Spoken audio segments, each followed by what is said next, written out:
你好，我係是非人。中學嘅時候，我有一位中文科老師，當年佢係一位年約40幾歲嘅女士。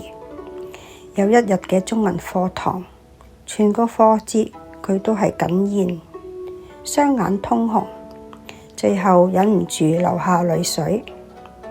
課室裏邊每一位同學其實都靜悄悄咁攞佢哋嘅手巾仔出嚟抹眼淚。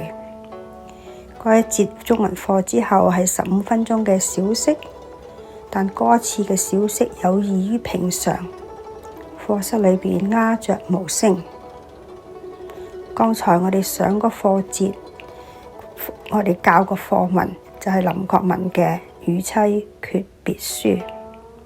而家我將嗰封信部分嘅內容節錄出嚟。意影輕輕如晤，吾今以此書與永別矣。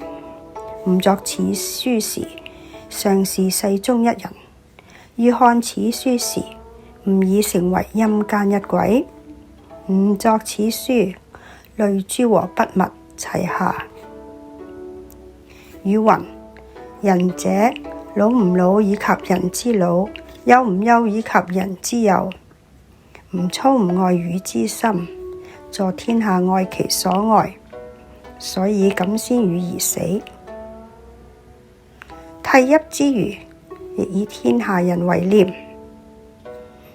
吾誠願與汝相守以死，但以今日時勢觀之，天災可以死，盜賊可以死，瓜分之日可以死，奸官於利弱民可以死。吾輩處今日之中國，國中無地無事不可以死。汝腹中之物，吾宜其女也，女必像汝。吾心甚慰，又或是男，則亦教其以父子為之。吾家後日當甚貧，貧無所苦，清靜過日而已。吾今與汝無言矣。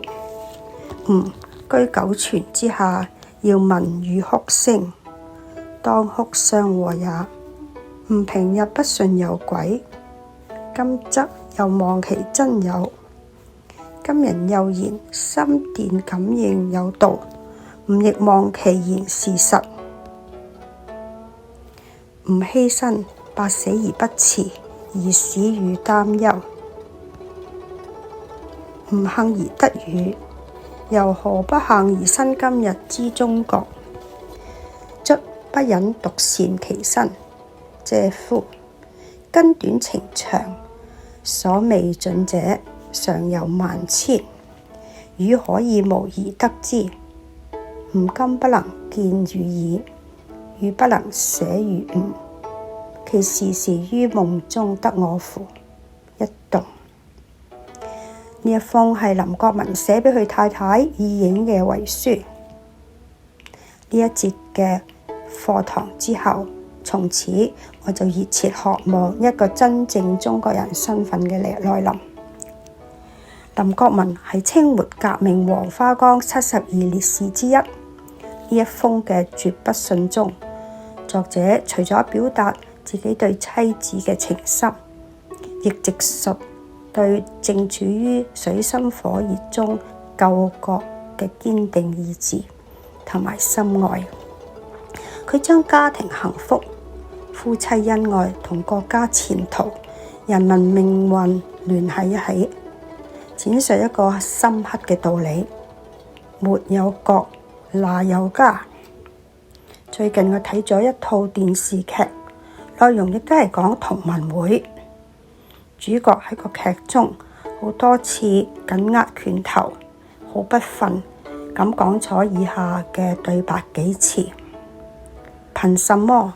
憑什麼我們的土地被瓜分？香港回歸前，我爸爸好喜歡帶同一家大細去廣東省一帶嘅城市短途旅遊。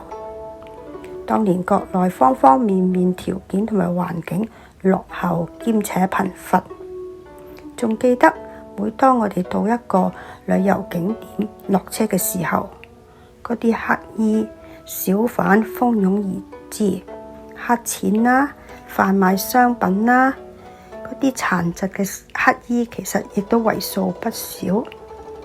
國內嗰啲貌似我哋其實真係好唔習慣，但呢一切從來冇動搖過我渴望盡快回歸嘅心願。